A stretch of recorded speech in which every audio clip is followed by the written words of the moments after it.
السلام عليكم ورحمة الله تعالى وبركاته. كذا البنات لاباس عليكم بخير؟ كنتمنى تكونوا في أتم الصحة والعافية. اليوم إن شاء الله البنات غادي نشارك معكم الحريرة المعتمدة عندي اللي كنديرها، وصراحة كتجي زوينة بزاف بزاف وكلشي كيشكرها ليا وكيقول لي اش كديري فيها. كنتمنى الفيديو تتبعوه من الأول حتى الآخر، وما تنساونيش بلايك وابوني والاشتراك، واللي مشارك يشارك في القناة باش يتوصل دائما بالجديد. على بركة الله نبداو في المقادير. نحتاجو فيها الحمص، واحد الكمية من الحمص على حسب الرغبه البنات، تقريبا واحد 140 غرام ديال الحمص اللي يعني مرقد من قبل. انتما كما كتشوفوا كنحتفظ بها البنات من المجمد.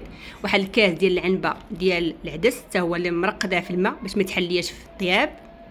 التوابل بالنسبه للتوابل كنحتاج عاشق صغيره خرقوم، عاشق صغيره سكينجبير، عاشق صغيره بزار مع عمراش، وملون غذائي والطحمره كما كتشوفوا ديال البنات كتعطيك واحد اللون زوين بالحلال ديالتكم. جربوها وردوا عليا الخبر.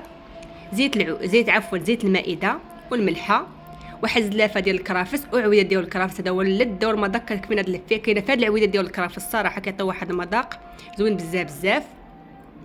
زلافه ديال القزبر وزلافه ديال المعدنوس ومطيشه، واحد نص كيلو ديال المطيشه، بصله متوسطه محكوكه، عش كبيره ديال السمن، وعش كبيره ديال معجون الطماطم. غادي نسمها البنات بالعظومه ديال ديال اللحم. الا ما عندكمش البنات عوضوهم باللحم، ولكن العظومه ديال اللحم كيعطيو واحد اللذه زوينه بزاف بزاف. جربوا وردوا عليا. على بركه الله نجيبوا الطنجره ديال الضغط، نوضع فيها اول حاجه هو العظومه ديال اللحم اللي غسلته مزيان. كنضيف ليه بصله متوسطه محكوكه، توابل كامله، عش كبيره ديال السمن، الحمص، العدس، الربيع وكنخلي البنات واحد العاشق من مخلطه بين قزبر ومعدنوس تنضيفها حتى الاخر. عويدات ديال الكرافس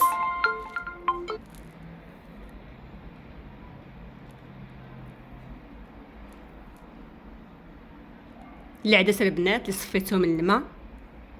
ضروري البنات تخليو ترقدوا العدس في الماء واحد المده ديال 5 دقائق باش ما تحلكمش الطياب الا تولي الجلده طالعه لكم الفوق في الحريره. عش كبيره ديال الملحه، جوج عواشق حتى 3 ديال زيت المائده. كنخلط كل شيء.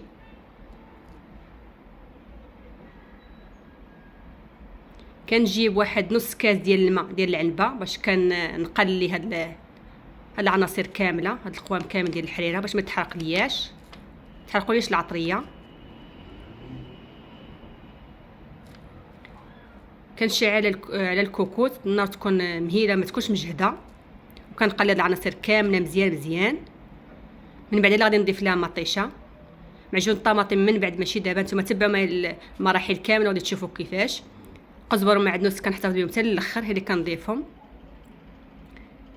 كنجيب البنات واحد القرعه ديال الدجاج فاش غادي ندير الخليط باش غادي ندور الحريره. كنوضع فيها 3 العواشق كبار ديال دقيق الفورس حتى 4 العواشق. كنضيف لهم واحد القبيصه ديال الملحه، ماشي بزاف غير شويه، والماء عادي ديال الروبين عادي بارد ماشي سخون صافي. وكنخلط كل شيء مزيان. يمكنكم البنات اللي كتبغيو شويه الحلال حامضه ديروا فيها واحد الطريقه ديال الخميره ديال الخبز، يعني قد العدسه بحال هكاك، حتى تعطي واحد المذاق زوين. مره انا البنات كنديرها ومره ما كنديرهاش، بحال اليوم ما درتهاش. من بعد البنات ما تشحر ليا القوام كامل وتسجلي العناصر، غادي نضيف مطيشه مقدار واحد نص كيلو ديال المطيشه. يمكن لكم تزيدوا مطيشه كتبغيو نتوما الحريره تكون حامضه، يعني فيها الحموضه اكثر. انا اللي كنبغيها تكون ما حامضاش بزاف.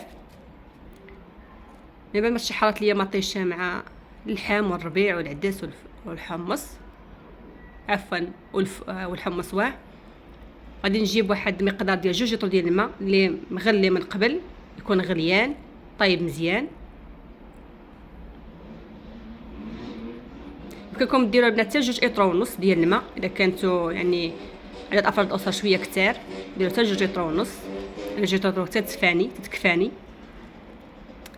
من بعد البنات غادي نسد على الكوكوط وغادي نحسب ليها ثلث ساعه من بعد ما تصفر، من تسمعوا بدات كتصفر لكم وبدا كيغلي لكم المرق ديالكم ثلث ساعه بالضبط. من بعد بدات ثلث ساعه كنحيد لكم العظومه ديال اللحم والكرافس، العودات ديال الكرافس، وكنسقطرهم مزيان من البلول كما كتشوفوا، عصرتهم مزيان من المرق اللي فيهم. مباشره كنضيف 10 كبيره ديال معجون الطماطم، كنخلي البنات يعني يطبخ مزيان في المرق، يعني ما واحد المده ديال 10 دقائق بحال هكاك، خليته مزيان تنسجم مع العناصر كامله. مباشره كنجيب معجون ديال الماء والدقيق، هانتوما كنخلطو مزيان، ضروري البنات تخلطوه. هنا نبدا ندور الحريره، هذا هو الخليط اللي كندورو بالحريره، هو الماء والدقيق. كنبقى انا كندور كنكب الخليط وانا كنخلط، يعني ما تزكاوش من الخليط باش ما يديرلكمش واحد التكتله ديال الدقيق ولكم عارفين لا زقيتو من تحراك كيبدا لكم حتى العجينه، كتبان لكم داك الماء والدقيق اللي كترميو كيولي عجينه. لا، نتوما كتكبوا داك الخليط ديال الماء والدقيق وانتوما كتدوروا، ما تزكاوش من التدوير نهائيا حتى تكملوا الكميه كامله وتشوفوا كيفاش بغيتو الحل ديالكم، واش ثقيله ولا خفيفه. من بعد البنات ما دورت، اخر حاجه كنضيفها هي الربيع، يعني 10 كبيره بحال هكا من القزبر ومعدنوس، يمكنكم ديروا على القزبر الا كتبغيو على القزبر. هذا هو الشكل النهائي ديال الحريره المعتمده عندي. كنتمنى البنات تعجبكم وتنال الاستحسان ديالكم. رافقتها بواحد شويه ديال التمر، هانتوما شوفوا كيفاش كتجي، هانتوما ما ثقيلاش وما جارياش، هانتوما شوفوا كتجي زوينه بزاف ولذيذه، والمذاق ما نقول لكمش.